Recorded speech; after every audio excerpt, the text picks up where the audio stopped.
My name is Doug Martin. I'm a student at Arizona State University and a graphic designer by trade. The last 2 decades have opened up a wide world of digital opportunities to display my artwork in photographs. My artistic expressions are each protected by a copyright. But what does it mean to be copyright protected, and how does that apply to a graphic designer like me? Today, anybody from around the world can view my work and copy one of my photos and use it for their own profitable venture. So why should I spend time creating a unique expression only to have a stranger steal it, take credit, and earn some money? My incentive to create would be gone. But copyright laws were designed to protect the graphic artist and any creative expression. Copyright laws help protect my livelihood. As soon as my expression becomes tangible or fixed, it is copyrighted. It could be saved as a digital file, printed on paper, or even preserved on a dirty napkin. I don't need to apply or register. It is a good idea, though, to include a copyright notice with the expression. It can serve as a theft deterrent by showing that my work is protected by the copyright law. Only I can choose how my graphic design or photograph will be used or distributed. I can assign limited rights to any person I choose. I can ask that they attribute my work properly and link back to my website. I can even ask that they pay me for the right to use my copyrighted work.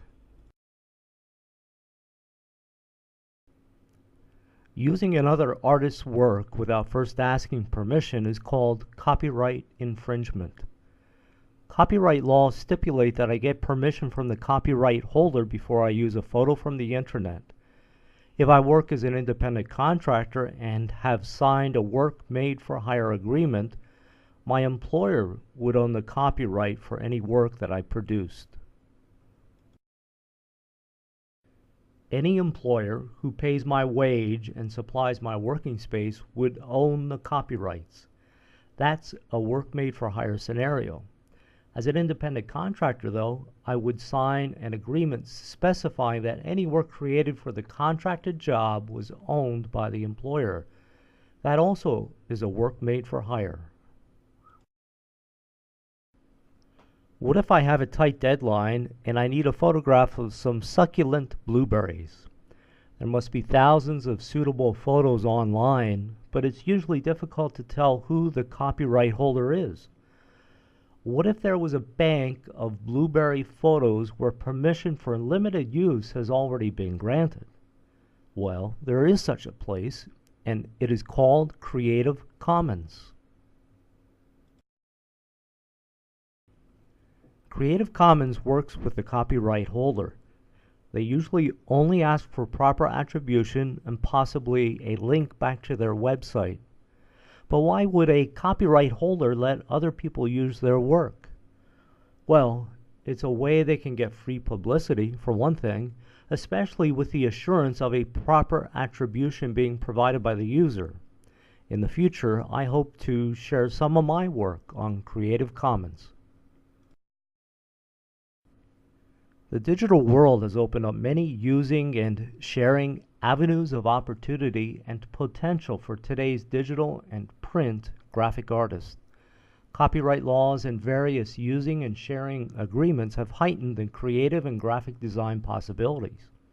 Sharing on Creative Commons helps make graphic design a lot of fun. References were provided by Howard Annawalt from his book Idea Rights and the Tulane Journal of Technology and Intellectual Property.